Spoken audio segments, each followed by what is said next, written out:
Perhatikan video yang diunggah oleh netizen ini. Memang terlihat sekali ya wataknya yang sangat arogan. Ini sih bukan minta maaf ya, ini cuma pamer ke media bahwa sudah datang ke rumahnya Pak Son Haji, tapi sayangnya bahasa tubuhnya itu yang tidak bisa publik dibohongi, dan itu memang kelihatan sangat arogan dan merasa jumawa dan merasa sangat berkuasa gitu ya. Assalamualaikum warahmatullahi wabarakatuh. Saya pikir setelah Pak Miftah minta maaf lalu mengundurkan diri dari jabatannya, semua akan selesai. Ternyata tidak, teman-teman. Masih terus bergulir beritanya di sosial media. Salah satu hal yang menjadi sorotan saat ini yaitu permintaan maaf Pak Miftah kepada pedagang es yang diolok-oloknya. Ini banyak yang menilai Pak Miftah ini minta maafnya sepertinya tidak ikhlas deh. Sekarang coba kita lihat nih tanggapan dari salah satu wartawan senior di Indonesia, yaitu Pak Hersu Beno Arif di channel YouTube-nya yang bernama Hersu Beno Point.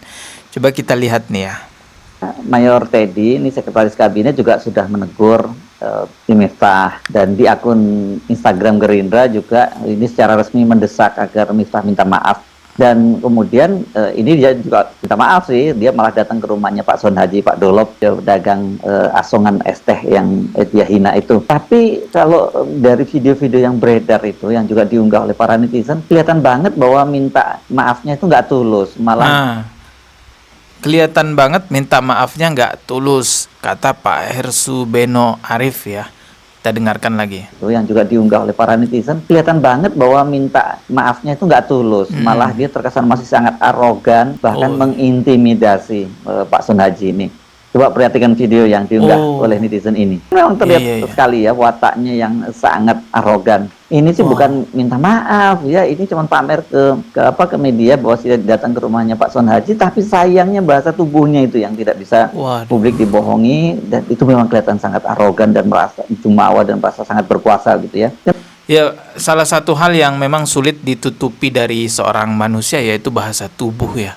Itu susah banget kalau memang sudah begitu karakternya, ya susah banget tuh menutupi bahasa tubuh. Coba kita lihat lagi ini ya, kok gitu kok sampai segitunya ya. Jadi ntar nih kita putarin lagi. Maafnya itu nggak tulus, malah dia terkesan masih sangat arogan, bahkan mengintimidasi Pak Son Haji ini. Coba perhatikan video yang diunggah oleh netizen ini. Memang terlihat sekali ya wataknya yang sangat arogan. Ini sih bukan minta maaf ya, ini cuma pamer ke media bahwa sudah datang ke rumahnya Pak Son Haji, tapi sayangnya bahasa tubuhnya itu yang tidak bisa publik dibohongi, dan itu memang kasihan ya Pak Son Hajinya. Ya nunduk-nunduk gitu ya. Ya Allah. Memang kelihatan sangat arogan dan merasa jumawa dan merasa sangat berkuasa gitu ya. Kendati Miftah itu sudah minta maaf dan kepada itu tadi keterangan atau tanggapan dari Pak Hersu Beno Arif ya, seorang wartawan senior. Selanjutnya ini juga ada keterangan atau pernyataan dari salah satu YouTuber berita politik. Biasanya kontennya tuh berita politik, yaitu Bang Alifur Rahman di channelnya Seword TV. Coba kita lihat juga. Ketika Gus Miftah bertemu dengan pedagang es teh atau Pak Son Haji dan meminta maaf katanya gitu ya. Tapi kalau kita ngelihat dari foto-foto yang beredar, bagaimana Gus Miftah memperlakukan Pak Son Haji atau pedagang es teh ini, itu kan kelihatan nggak kayak minta maaf itu. Itu kayak lagi persekusi. Superior sekali gitu, kayak Gus Miftah itu kayak wah hebat sekali dia itu. Benar. Karena yang dia hadapi sebenarnya kan ini adalah orang yang jauh lebih tua dibandingkan Gus Miftah. Tapi sikap dan adabnya Gus Miftah tuh kayak wah, kayak orang tuh kayak anak muda gitu ya, diginiin, dirangkul kayak gini gitu. Kayak spektakuler sekali lah si orang Gus Miftah ini gitu. Jadi kayak nggak ada tandingannya, kayak dia tuh hebat gitu ya, dia dominan sekali sehingga ketika meminta maaf sekalipun dia kayak gini. Ngerasa lebih tinggi dan kita jadi bingung gitu. Baru sekarang orang minta maaf tapi kayak mempersekusi. Dan yang lebih mengagetkan dari kasus atau cerita ini, ternyata Gus Miftah dalam video atau ceramahnya itu kan dilaksanakan pada tanggal 20 November 2024. Artian ini sudah sekitar 2 minggu yang lalu gitu. Iya. Dan ini belakangan viral pada cukup lama itu sebenarnya, udah videonya 2 mingguan yang lalu. Tapi baru viral belakangan ini aja, teman-teman. Tanggal 4 Desember kemarin, dan kemudian Gus Miftah menyampaikan permintaan maaf. Artinya selama 2 minggu dari tanggal 20 November sampai 4 Desember ini Gus Miftah merasa nggak salah. Dia ngerasa nggak ada yang salah dengan ucapan itu. Iya, Dia nggak minta betul. maaf kok, gitu kan. Iya betul ya. Jadi Pak Miftah ini sadar salah setelah viral. Entah itu sadar salah atau karena terdesak, ya akhirnya minta maaf gitu ya. Di panggung, di video-video yang beredar itu juga nggak ada permintaan maaf kepada pedagang es teh tersebut gitu. Meskipun pedagang es tehnya sudah menunjukkan bahwa dia tidak suka dan wajahnya itu datar sekali. Tapi Gus Miftah nggak ngerasa bersalah. Dan setelah ini viral di mana-mana, itu juga Gus Miftah ternyata nggak ngerasa bersalah tuh. Biasa aja gitu. Baru Gus Miftah menyampaikan klarifikasi dan permintaan maaf setelah ditelepon oleh Seskap Teddy. Baru setelah ditelepon sama Mayor Teddy bahwa ini perintah dari Presiden Prabowo, ini teguran dari Presiden, gitu ya. Barulah setelah itu Gus Miftah buru-buru klarifikasi dan buru-buru menemui pedagang es teh yang sudah dia hina. Andai nggak ada telepon dari Seskap Mayor Teddy, nggak ada ini klarifikasi, nggak ada ini pertemuan dengan pedagang es teh tadi. Karena bagi Gus Miftah, ya biasa aja, viral-viral itu kan sudah menjadi bagian dari dirinya. Gus Miftah viral dan penuh kontroversi bukan sekali ini aja. Betul. Dan sebelum-sebelumnya nggak ada tuh minta maaf. Seperti misalkan kasus dia noyor-noyor istrinya, mana ada dia minta maaf? Nggak ada gitu kan.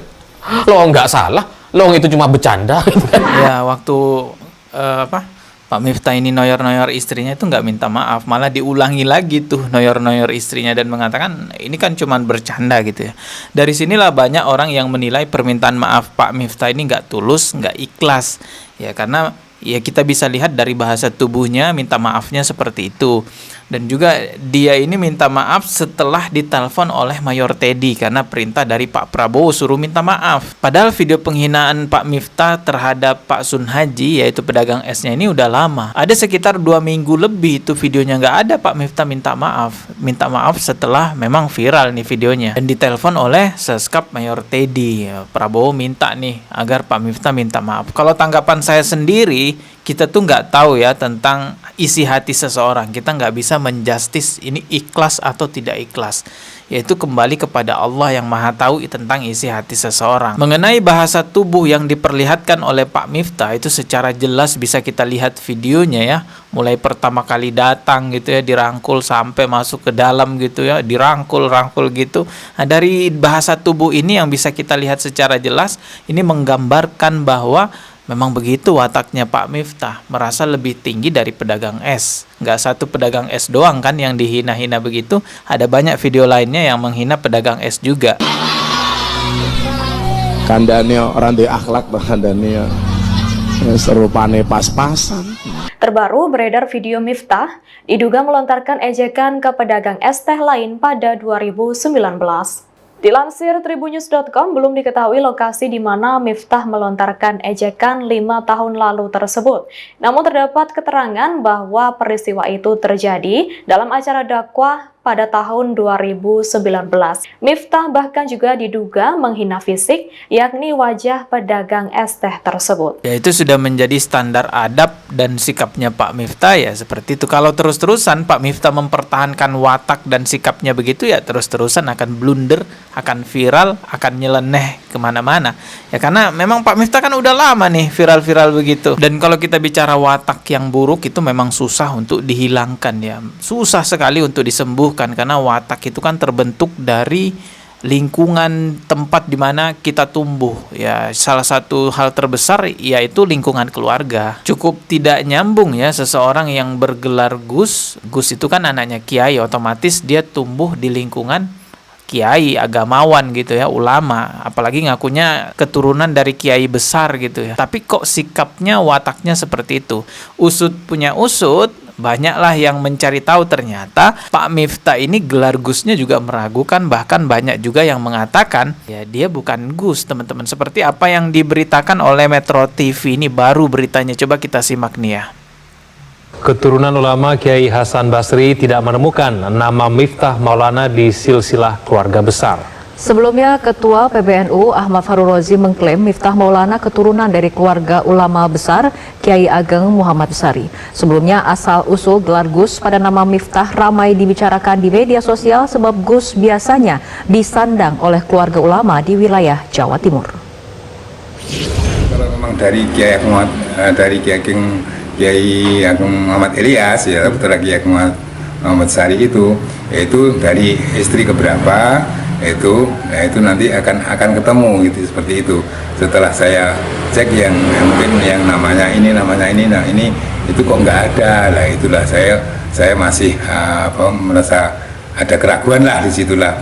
Ya sebetulnya kalau memang ya betul ada, alhamdulillah saya juga akan bangga sebagai duriah yang masih ada di dasar. Tuh kan, tidak ditemukan silsilahnya. Artinya gelar Gusnya masih dipertanyakan, diragukan teman-teman. Memang di Indonesia ini banyak banget ya yang ngaku-ngaku Gus itu, dan cukup berhasil juga dengan pengakuan Gusnya itu bisa mempengaruhi banyak orang. Contohnya Gus Samsudin. Betapa banyak orang yang kena tipu sama dia ya kan, berobat dengan trik sulap. Kasihan banget orang datang ke sana ya, ibu-ibu, bapak-bapak sudah tua datang ke sana berobat pengen sembuh, bayar mahal, ternyata diobati pakai trik sulap. Kacau ini, kacau. Karena pengakuannya Samsudin ini Gus katanya, jadi orang percaya aja, kerisnya bisa keluarin petir gitu ya. Sepertinya di Indonesia ini memang dibutuhkan lembaga naungan pemerintah ya, pencatat nasab, biar nggak gampang ngaku-ngaku. Ada yang ngaku Gus, ada yang ngaku Habib keturunan Nabi, padahal ya nggak nyampe silsilahnya kepada apa yang diakui. Oke lah, kita ketemu lagi di video berikutnya. Ini sudah cukup panjang. Sebenarnya saya masih mau bahas Pak Miftah yang menghina lonte kepada seorang ibu-ibu ya. Ini sudah memberikan pernyataan juga nih Ibu Yati nih, bahwa dirinya menahan sakit hati selama 2 tahun dihina lonte. Nanti kita akan bahas di video berikutnya. Kali ini kita akhiri dulu. Wassalamualaikum warahmatullahi wabarakatuh.